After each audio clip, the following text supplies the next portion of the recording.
Okay, here we go. Stand by. 3, 2, 1.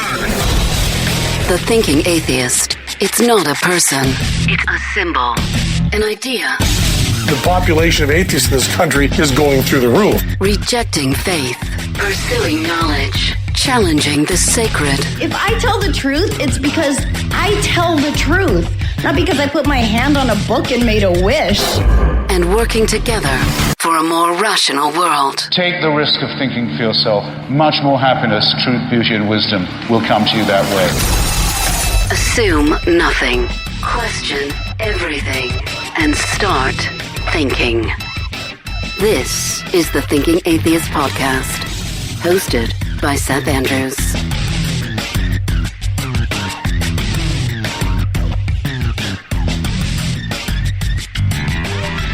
I think we all need some encouragement and assurance right now. And I also know there are a lot of people who are maybe listening into this show or maybe sort of, peeking through the windows or maybe just going through a kind of crisis with all this isolation going on. They're feeling increasingly alone, especially as they navigate questions and doubts. And this show is especially for you if you are that person or if you know someone like this. I'm speaking here with psychologist Dr. Darrell Ray. He is author of Sex and God and the God Virus, and also Gail Jordan, who is the executive director of Recovering from Religion. This organization exists to help you during a difficult time, and I want to explore how and why they do what they do and what advice they might have for us as people worldwide are feeling perhaps more alone than they've ever felt in their entire lives. Darrell Ray, Gail Jordan, thank you so much for being here. Thanks for having us. So it's a weird time. Everybody's behind the terrarium glass these days. I've never experienced anything like this in my life. I'm sure you would agree, right? This is a unique situation we're in. It's hard to even find something to compare it to. We have no grounds for comparison, so we are all flying by the proverbial seat of our pants, I guess. I was talking to Natalie, and it's a social experiment, isn't it? How do people act and react when they're not able to connect in meaningful ways, personally, physically, with others? You forget how often just a hand on the shoulder or a handshake or a hug or just being in the same physical space with loved ones, hell, with coworkers, with whoever. We take that for granted, huh? And I feel a great empathy for people who are single, living alone with nobody to touch. That's it's got to be difficult. And I can't wait, Seth. I can't wait to see some of the research that's coming out of this. I'm positive there's social psychology researchers all over the planet just licking at their chops to get at the data for what we're experiencing right now. Well, and I hope everyone is kind of self-reflecting and doing that research on themselves. I'm learning a whole lot about myself and what I need and what I'm missing, surprising things about what I'm missing and things for which I'm grateful and things that are worrying me. What's, in the forefront of my mind anyway. Yes, it is an experiment to say the least. It's just the thing, I guess, that's so unsettling is you don't know the final chapter of the book. You don't know how we get out of this, so to speak. If we knew that, if we thought, okay, well, July's going to get here and it's all going to, it's something. And there seems to be, that's the insecurity piece that I think troubles me the most. What we're talking about today is something that we've spoken about in the past. I think it has a new urgency now, though, with the isolation people feel. Many people are where I was a dozen or so years ago, challenging cherished beliefs, once assumed beliefs, or they were indoctrinated, or maybe they were just wrong about what they believed, whether it's philosophically, religiously, or otherwise. And so they have this moment of crisis. And yet it's harder. It's so much harder, it seems, to reach out. They have a compounded feeling of being alone and without help. And that's why we're talking today. Do either one of you or both want to speak to that feeling of isolation and what Recovering from Religion is doing to perhaps help these people? I'd love for Darrell to answer that. We have our hands full, but he is certainly leading the way because of his background, not only as a former minister, but as a psychologist, in helping us understand the physiology of what's going on our brains, but also the emotional part, and all of that layered into the process of questioning and doubting and perhaps even separating. So I'm going to let Darrell field that one. Well, we saw this, when we saw it coming, and the board at Recovery from Religion and leaders and all, we saw this coming and thought we better do something because there's going to be a lot of trauma coming out of this and a lot of upset and isolation, just all the things you've already named. So what we're seeing, and we have already seen it quite a bit, just like on our chat line and our phone call-in line, is people are saying, I'm feeling very lonely and isolated. I used to have a religion. I used to have a congregation of people I could talk to. And even now, even if I did have the congregation, I can't go back to that. I can't go get hugged by somebody. So we're seeing a lot of isolation and feelings of despair, even depression, and we're getting people calling in and talking to us about that. But we decided to get ahead of the game if we possibly could, and we've been starting to offer some online programming that kind of combines the issues of leaving a religion with the issues of isolation and psychological problems that come with all that. And the fact that your old community is not available, and maybe you don't have a new community yet either. So we're trying to hit this on several different fronts, and Gail should not undersell herself. She's doing a massive amount of work to make this happen. We're doing some online courses, webinars, if you will, that are only available to our people. Not that we don't care for everybody else, but we just don't have enough bandwidth to do the whole planet right now. So we're getting some pretty well-attended webinars every Monday night within our system. And we're talking about what's the psychological problems that people need to anticipate. And here's one thing I've been telling, Seth, I've been telling people is, let's be aware that this could last 4 months, maybe longer. And let's get our head around that so we're not surprised. Because I think the biggest problem of a lot of people face is the uncertainty. And there is uncertainty. But if you think this thing's going to be over in a month, you're going to be sorely disappointed. And then we got to start all over again with some mental health issues. And I just want to get ahead of that, so to speak. Gail, what are some of the conversations you've been having out there? Well, they're what you would predict, but because they have this added component of this isolation, there's a phenomenon that I noticed well before the whole coronavirus issue. When people begin to doubt and they remove themselves, they stop attending church and they remove themselves from the environment, it's almost like they're, and you know this phenomenon, it's almost like they're coming out of a stupor. When they're out of the culture and they're out of the saturation of the language and the praising and the Sundays and the Sunday school and the community that reinforces over and over again, when they finally take the step to remove themselves from it, it's almost like they can see clearly. You know, it's an indoctrination thing. And so what's happening now is that people are forced to do that, and we're having people that were not on the doubting path before. and now that they've created some separation and they're trying to make sense of this global pandemic with all of the questions that people doubt about a benevolent God, what's going on with all that. So those two things are leading people, I think, they're accelerating their questioning and their doubting. And so at Recovering from Religion, we're trying to be prepared for that. We're kind of in a ready stance as they come to us with those questions. Remember that our helpline is all peer support. It is not therapy. It's not professional therapy. We do have that with the Secular Therapy Project, but the helpline and the chat and the telephone hotline and then the online community where the clients come in and can talk to each other, all of those things exist to help someone ask their own questions. We don't try to deconvert and we don't encourage them, take the next step, you're almost there. It's simply providing resources. It's giving them a safe place to be able to express their doubts and vent their frustrations and ask their questions and maybe provide, here's a book, here's a website, here's a podcast that you might listen to help answer your questions. But we have that now on steroids, so to speak, because the entire country, the entire globe is faced with these doubts and fears and questions. And so we find ourselves adapting by the moment. Our trained agents who are committed volunteers to Recovering from Religion have risen to the need. I am so proud and so impressed by these folks who are giving of their time to be able to help. And now questions are coming from out of the blue that we weren't expecting. And I haven't ever heard that question before. And our volunteers are adapting and answering and helping and encouraging all along the way. Let's talk a little bit about your personal stories. First of all, Gail, I profiled your story on video on YouTube, so I'm going to go back for just a second and recap for those who didn't see it. You mentioned that Daryl was a minister. I don't know that was on my radar. Is that correct, Daryl? You were a minister? Well, Gail exaggerated just a little bit there. I actually got my degrees at a seminary. I graduated with the intent of being a minister. I never went as far as to actually.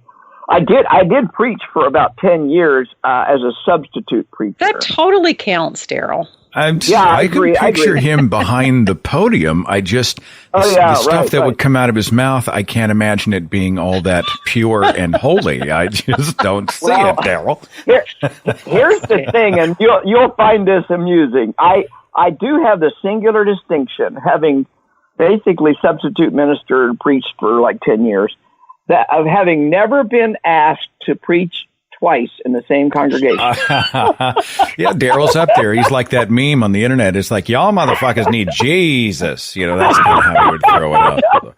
They never asked me to come back. Not one church ever wanted me to come back and preach again. So I guess I was a failed substitute preacher. It's funny. You're a little bit like, you're not quite like Bart Ehrman, but a lot of people have that story where they went to seminary, and when seminary wasn't just a love letter to the Gospels, but they actually were doing analysis of the scriptures, it became for them the first time they had really challenged. How does this work, and how do the gears fit together? And this is not jiving.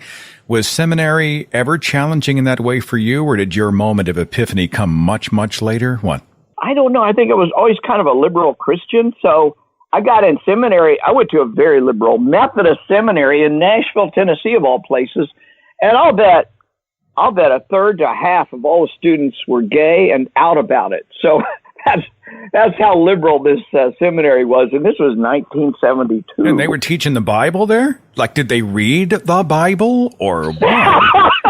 I avoided all those courses if I could. I don't know. They did. But Gail's story is much more interesting than mine. I'm just telling you. Right. He's got a good story. Gail Jordan, you came out of were you the homeschool mom, like hair in a bun, I don't go outside without my husband's permission kind of thing? It's pretty painful. It wasn't maybe quite that degree, but it was definitely denim jumpers and casseroles. And so, and we were there every time the doors were open. And, I claim as my credibility that I had my children there every time the doors were open. You wouldn't do that if you were not vested in it, if you were not completely sold on it. So, yes, I was all in. We thought we were, I guess I would call us conservative and not fundamentalist, but, on the right side, on the right wing side of it. But, the whole thing. So you come to that point where you didn't have at the time really anybody you could dial up, or you can't chat with them on the internet, right? RFR wasn't around providing the resource, but you're having those conversations, that oh shit moment. Oh,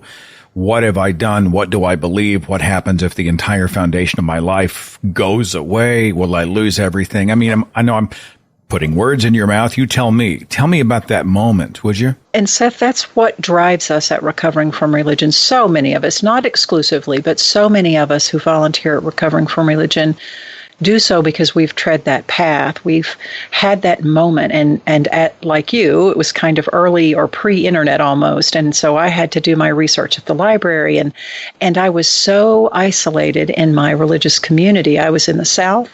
Everybody I knew in my small town was, if they didn't go to my church, they certainly went to a church. I could claim that I didn't know another non-believer.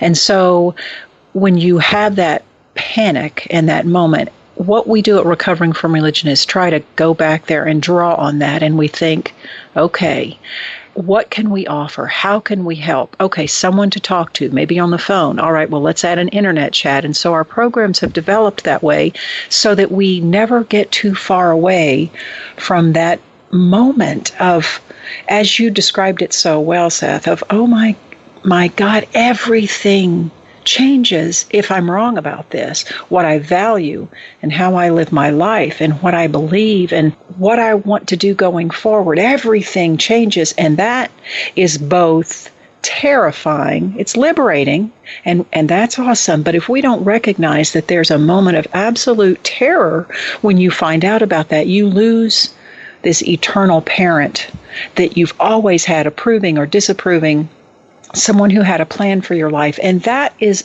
initially, it's a loss, it's grief, and yet it's accompanied by this tremendous scent of freedom that's to come, to be able to choose what you value and choose how you want to live your life, and all of those options that are open to us after we let go of all of the restriction and all of the overlord and all of the tiny little narrow path that it is okay to be in religion. And so we try not to ever get too far away from that at Recovering from Religion, so that we can respond, because that happens over and over and over and over again in the lives of the people who reach out to us. So let's say I was having that moment yesterday.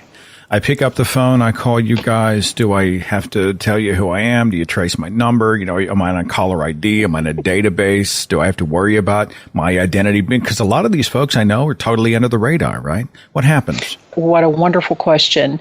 When they dial in, they can call 1-84-I-DOUBT-IT. That's seriously our telephone numbers. They call that. They have complete anonymity. They can use an identifier of a first name if they choose to. It comes into our system, and our agents are trained. We're not trying to determine that. We're not trying to get your information for any kind of a newsletter or anything like that. You are free to give us as much information as possible. We have that with our telephone.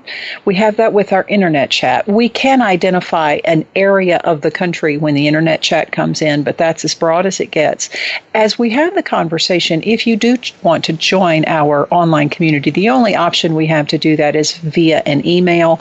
We encourage people, if you're timid about that, create an email account just to get this link to join our online community. And we do encourage safety. We have a special protocol for dealing with Muslim majority countries, for folks that reach out to us. And since we've opened up with the internet and we're open to those countries, we have to be very cautious, and we are very cautious in how we deal with that. But we encourage our folks that it's to their pace and to their comfort level. Daryl mentioned that we're doing some online support groups within our online community. We had one just this last Monday night. And as we have them come into our virtual room, we give them elaborate instructions on whether they want to use a screen name or simply not use their camera. If they want to turn their camera off or never turn it on, they can do that. There were some folks at our meeting that never said a word, they never asked a question, and they never turned on their camera, and that's perfectly fine. That's okay, because we, once again, so many of us know what that feels like, and we understand needing to be discreet about what the circumstances are that these people are coming from, a spouse or a work partner or a child or a parent or any number of things that you're not ready yet. And we don't want to push anybody to do that before they're ready to come out or to be visible or any of those things. That's not what we're about. We're about you doing that at your own pace. We want to empower you to understand and help you in your own process. We have people on a chat line that leave us instantly, and they come back a few minutes later or an hour later or the next day and say, I had to leave real quick because my dad walked in the room or my wife walked in the room or something like that. I mean, how do you guys do that? Is it like a Zoom thing or Skype, or do you have your own setup? People will ask, so. Yeah, we're on Slack, but it to the client outside, it doesn't matter. They can just dial 1-8. 844, I doubt it. And oh, by the way, Gail didn't tell you that just this week we added direct phone numbers, free phone numbers for people in the United Kingdom and Australia, and we will be adding other countries soon as well. That's interesting that she'd mentioned for the ex-Muslim or the doubting Muslim, when you have apostasy with a death penalty in 13 countries in the United States, it adds a whole new layer to, do I want to give my identity as I explore my doubts, right, Daryl? I mean, some of these people, it is literally life and death. Yeah, and we have protocols, as Gail mentioned. For example, we insist on them using a VPN so that they can hide their identity when they're talking to us. We don't want anybody to get, in super bad trouble because they just talk to us. I mean, that in the West, we don't have any problems asking those kind of questions. We don't get put in jail. We may get disowned by our family, but we don't get put in jail. We don't get threatened lashes, and we don't get threatened with our head cut off.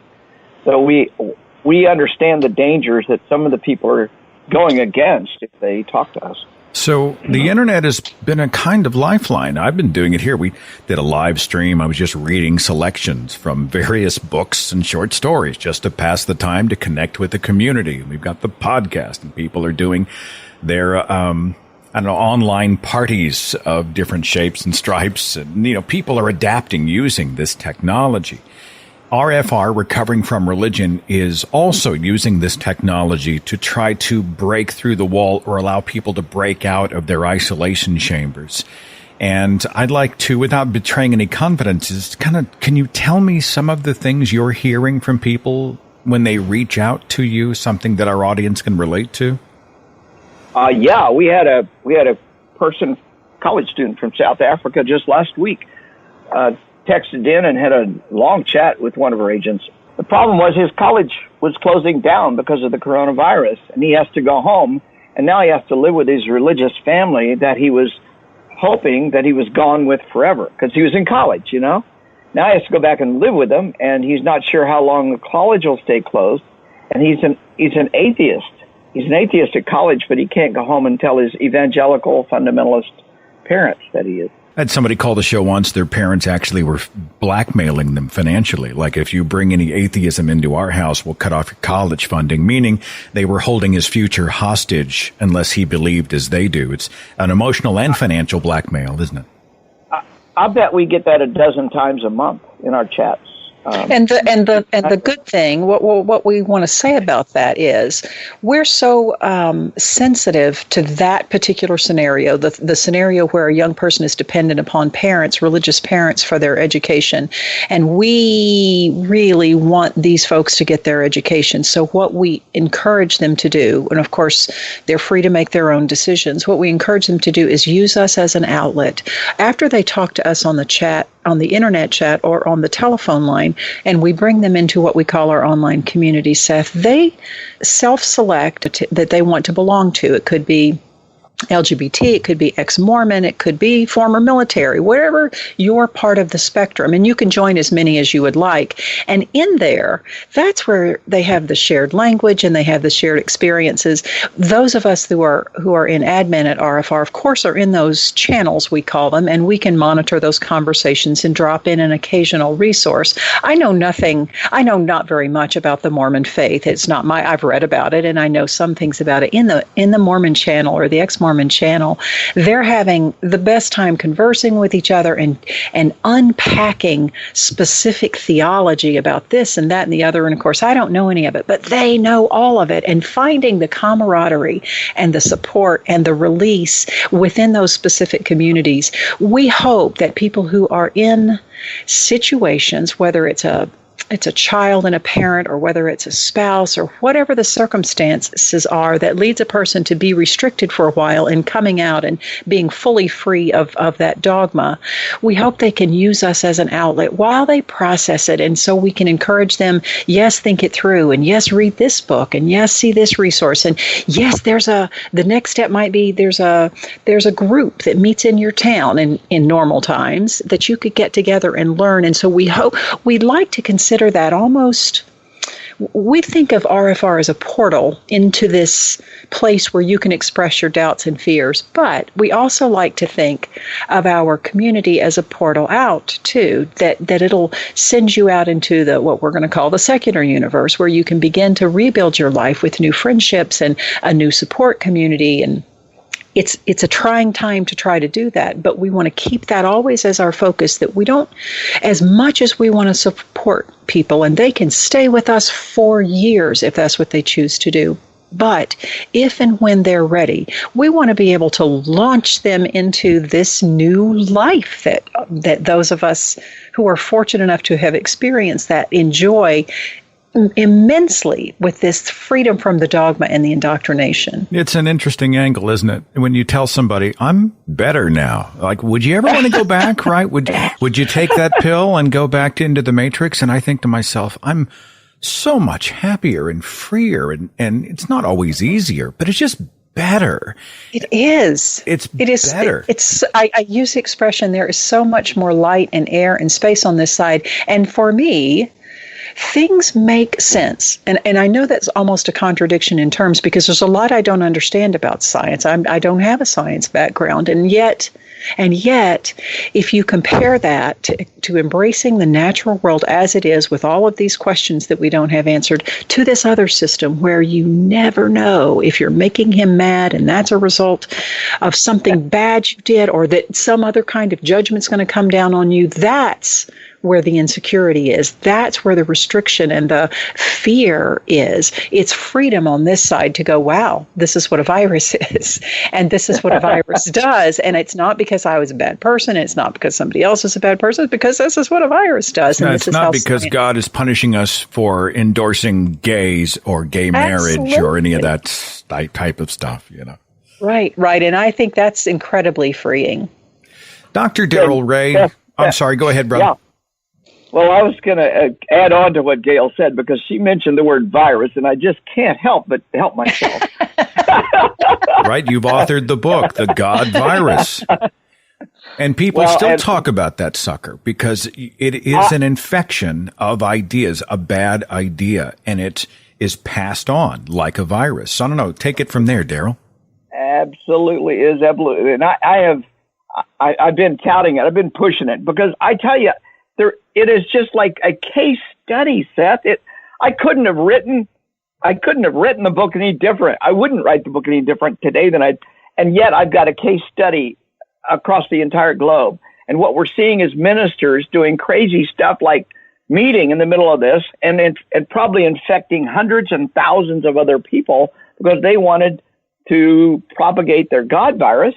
And of course, I write extensively in the book about how biological viruses and God viruses work together to infect people. And that's what we're seeing right in front of us today. Every one of these religions, from Mormonism, the Mormons are fasting and praying, even as they're moving together, having meetings together.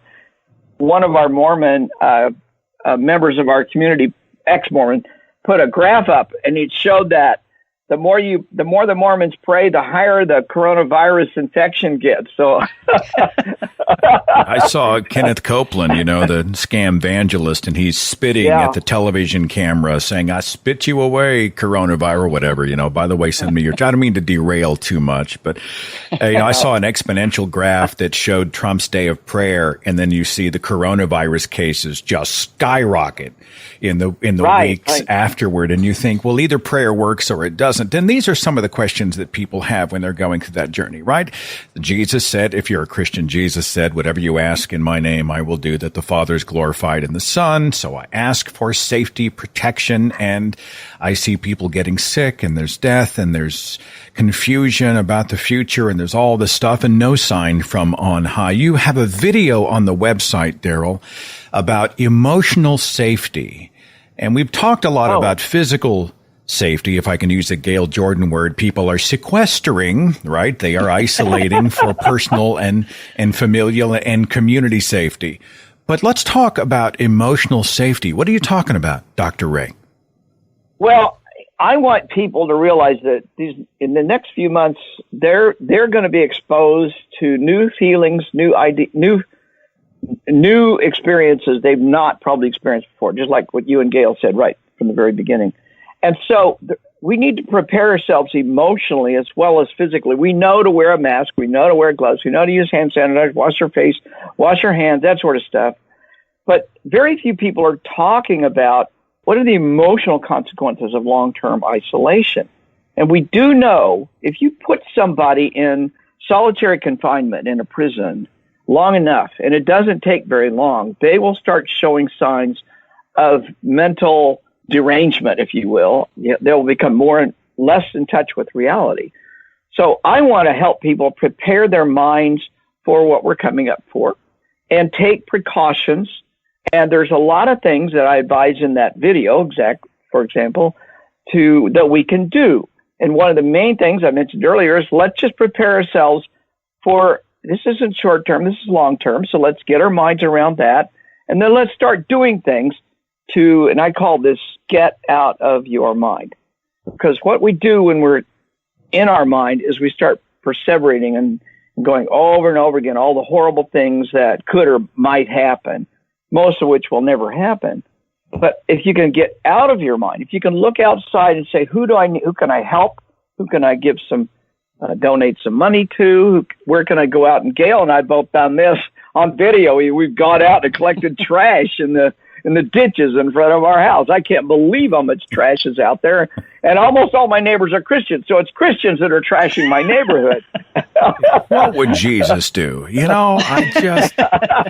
It's interesting. Though we are human beings are, with a few exceptions, we are really kind of evolved to be communal creatures, to connect, to share life.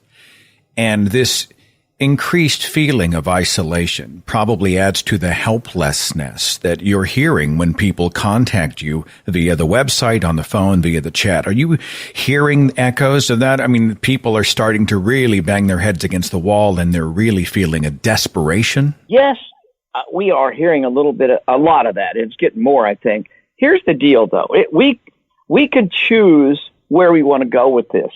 And that's partly what we're trying to do, is we're trying to say, look, there's alternatives. We may not be able to reach out and hug each other, but we can still talk to each other. And that's the beauty of the technology that we've got. The main thing is what we want to do is teach people, and come from religion, we want to teach people resilience strategies. And one of those is to make sure that you're getting out of your mind by doing things like getting out and getting some sunshine, by exercising every day, by meditating several times a week, doing something that keeps you from going inside of your mind and creating all these horrible scenarios that most of which will never happen. I call those what-ifing yourself to death. I think I heard a psychologist talk about the difference between reflecting and ruminating, right? If you're ruminating, you can really spin yourself into oblivion. Daryl even calls it in our support group session. He calls it awfulizing. You think of the worst case scenario and you sort of obsess over that. You can't let it go, because that's the way our minds protect us, is to try to be aware of dangers on our horizon, or whatever the evolutionary psychology that goes along with that is, to be aware and to be as alert to dangers. And so we do this crazy thing in our head where, and as I said, Daryl's term was awfulizing, which I thought was a perfect way to describe it. I like to use the metaphor that we have been pulled out of our comfort zone here, and we've been dropped in the middle of the Amazonian forest. And if that was true, if you really had been just dropped into a whole new environment like that, what would you do? You would be so focused on your environment, looking around, thinking. Your brain would have to start solving all sorts of new problems you've never experienced before. And that's where we're at right now. We're in a totally new environment, and our minds and brains are trying to solve the problem of how do we live in this new world, this new environment. Just as a tag onto that, as Daryl said, your mind is trying to process it. I learned something in our support group this week that Daryl shared with us, which is, because this is such a foreign environment to us and we're trying to figure out what this looks like, how do we get our groceries and how are we going to manage this? And he said that if one of the symptoms of our stress at this time is bad dreams or restless sleep, it might be because your mind is in overdrive trying to solve the problem, trying to figure out all these things that, how are we going to get food and how are we going to manage and what I'm going to do when my salary dries up, and all of these things that will make your mind go into overdrive. And if you're having bad dreams or restless sleep, then it's explained and you can go, okay, I recognize that's what that is. It may or may not help you deal with it, but it's just one more thing to understand about how our mind works when we're in a crisis like this. So you throw in the theological or even existential crisis on top of the physical crisis we're in, and some people really do need you guys. Is the phone number, is the chat, are they 24/7? How do they work? How do people reach out? Everything is at our website, recoveringfromreligion.org. But in addition to that, our telephone number is 1-844-I-DOUBT-IT. So that you can grab your phone, pick it up, 1-844-I-DOUBT-IT. Everything else will come through recoveringfromreligion.org. If you'll bounce onto that page, it will ask you, do you want to have a chat with someone? Do you want to make a phone call? Do you want to schedule a call back? Maybe it's more convenient for you to have a call back scheduled. Do you want to see if there's a local group in your area? While right now they're not meeting in person, they're meeting virtually. So click on the map and let's see if we have a group in your area. Everything is at the landing page of recoveringfromreligion.org. Let me take a short break. More with Dr. Darrell Ray and Gail Jordan from recoveringfromreligion.org. We'll continue right after this. It's a really good time to commit ourselves to learning new things, and there is a wonderful app that's my secret weapon for doing so. It's called Blinkist. On your phone, your tablet, your web browser, Blinkist takes the best key takeaways from thousands of nonfiction books and condenses them down to about 15-minute blinks, meaning you can digest the main points of a book on a walk, on a drive, a workout, whatever. Blinkist is awesome. I can't tell you how often even a walk around the neighborhood with Linus has given me time to enjoy a book that I once thought I didn't have time to read. Check out Jamie Metzel's book. It's called Hacking Darwin. Fascinating look at how humankind is impacting its own development with technology, genetic science. Jared Diamond's got a relevant book called Upheaval, Turning Points for Nations in Crisis. Gets into history stories about national troubles and how those nations overcame them. With Blinkist, you get unlimited access to read or listen to a massive library of condensed nonfiction books, all the books you want, and all for one low price. Right now, for a limited time, Blinkist has a special offer just for our audience. Go to Blinkist.com/Seth. Try it free for 7 days and get 25% off your new subscription. That's Blinkist, spelled Blinkist. Blinkist.com/Seth to start your free 7-day trial. And you'll also save 25% off, but only when you sign up at Blinkist.com/Seth.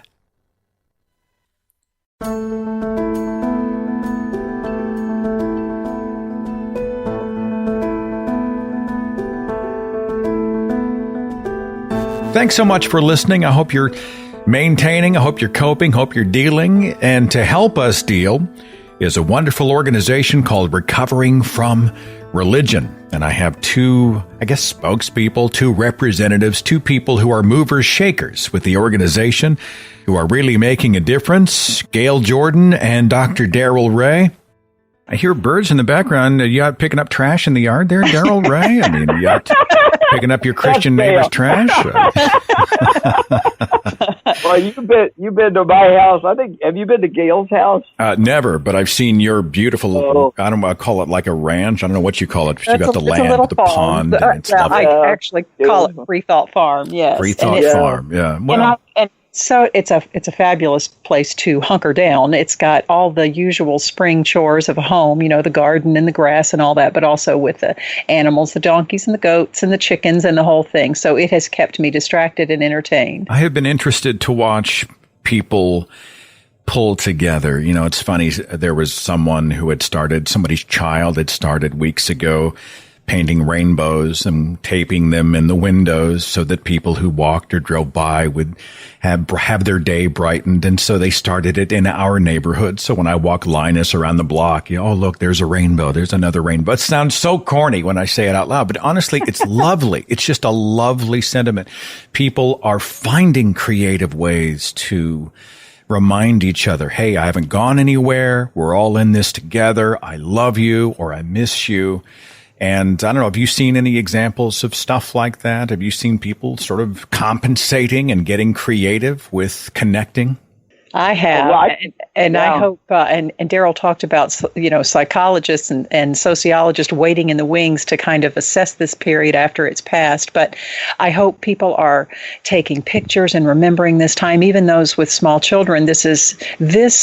I'm like Darrell. This is going to be long term, but this will pass. Time will pass, and we will get to a different version of this, whatever it is, whatever the new normal may look like. And we don't want to miss the lessons, and we don't want to miss the opportunity. So I hope people on the individual level.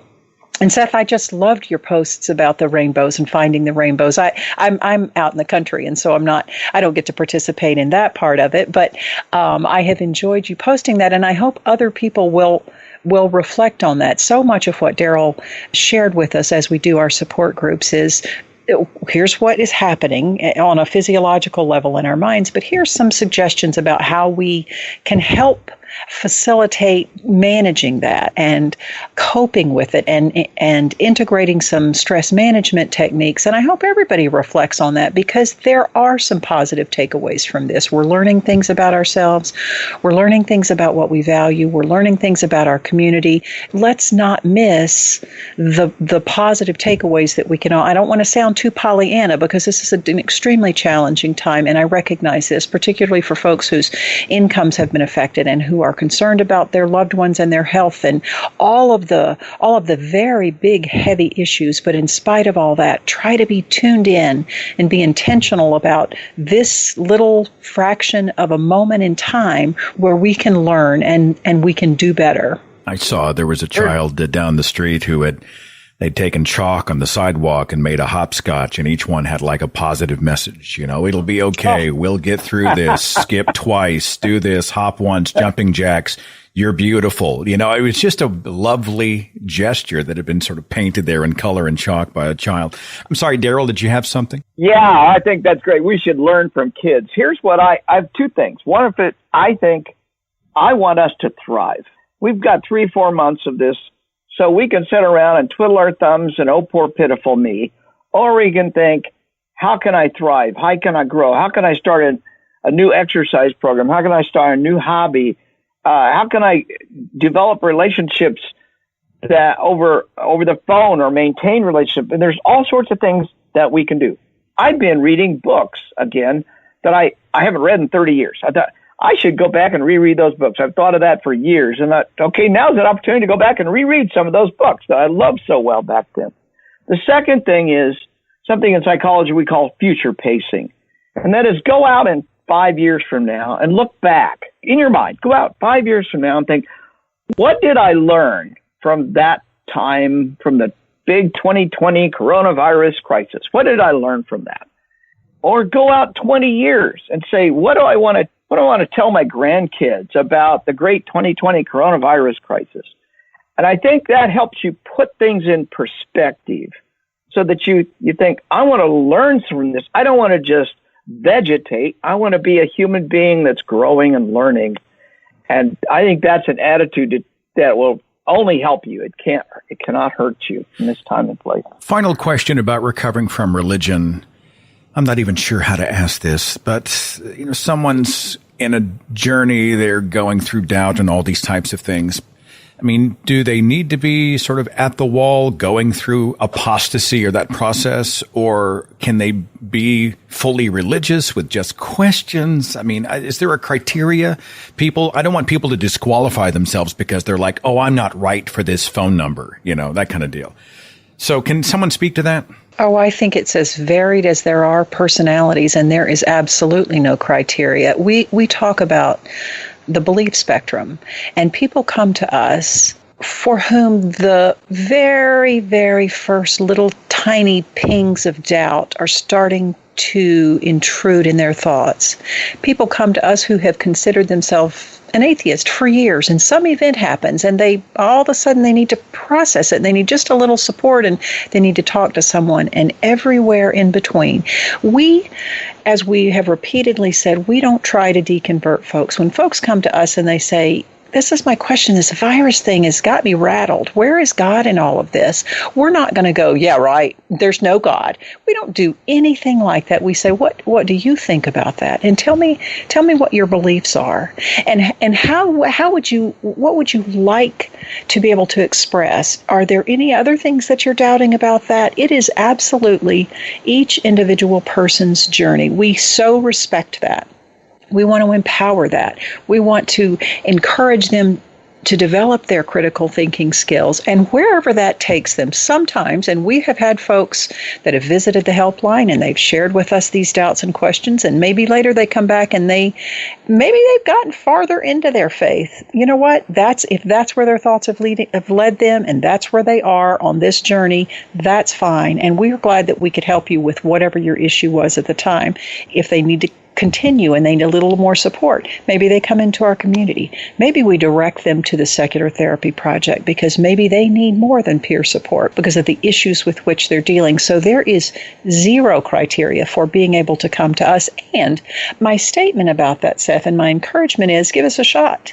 Give us a shot. Come ask your question, make the phone call, chat with us a little bit. Just visit the website. We have a vast resources tab that our resource team works on daily to try to find and procure new resources and make sure that they're vetted and that they'll be helpful. And so come visit the website. Maybe that will be enough for you.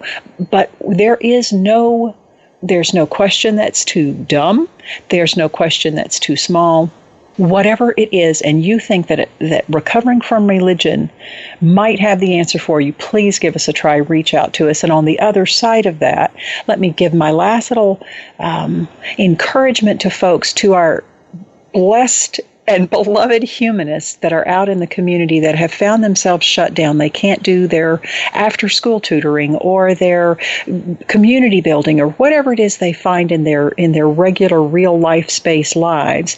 If they would like to be a part of helping, of paying it forward, so to speak, we call it armchair activism, recovering from religion is a fabulous place to do that. You can do it from the comfort of your desk. You can do it. We don't have shifts. You're not required to do this many hours or take this many phone calls. We're all a team. We work behind the scenes together. We would love to have you join our team. And there's a volunteer tab at recoveringfromreligion.org as well as our donate tab. And if they want to be a part of what it is that we're building here with Recovering from Religion, we welcome that with open arms. We've got about 130, 140 volunteers, and they're all over the planet. We've got volunteers, two in Germany, one in the Netherlands, 5 in the United Kingdom, I think, and several in Australia. I mean, I think we're covering something like 14 time zones now. Wow. So we're 24 hours. Our volunteers are volunteers. We don't always have one ready to answer the phone. But if you don't get an answer, you don't get a chat, line agent, or a phone answer, call back or schedule something, and we'll be glad to help you if we can. I'm thinking about a specific moment when I was going on my journey, that moment of doubt. Oh, I wish I would have had your phone number. I wish you would have been around is a better way to say. Like I can at that moment, right? I mean, I'm sitting there going, what's going to happen to my life? Right. I'm so messed up. Everything's falling apart. Who am I going to lose? What am I going to lose? Who am I? What do I think about the world and all? Because I began to realize then if I don't hold to a biblical worldview, I have to re-examine everything else. Like all the other dominoes are falling. And if only I could have just reached out and just talked anonymously to somebody and been like, holy shit, this is where I am. And I don't know what to think. And so I take this personally. I take RFR personally. I take YouTube personally. Everybody, I adore these two people. They are my family. I'm hugging you guys through Skype right now, even though I can't do it personally. I can feel it. And I will we'll get the word out. You are not alone, right? You're not alone. And this is a wonderful resource at recoveringfromreligion.org. Dr. Darrell Ray, Gail Jordan, thank you so much for the conversation. Thank you, Seth. Follow The Thinking Atheist on Facebook and Twitter for a complete archive of podcasts and videos, products like mugs and t-shirts featuring the Thinking Atheist logo, links to atheist pages and resources, and details on upcoming Free Thought events and conventions. Log on to our website, thethinkingatheist.com.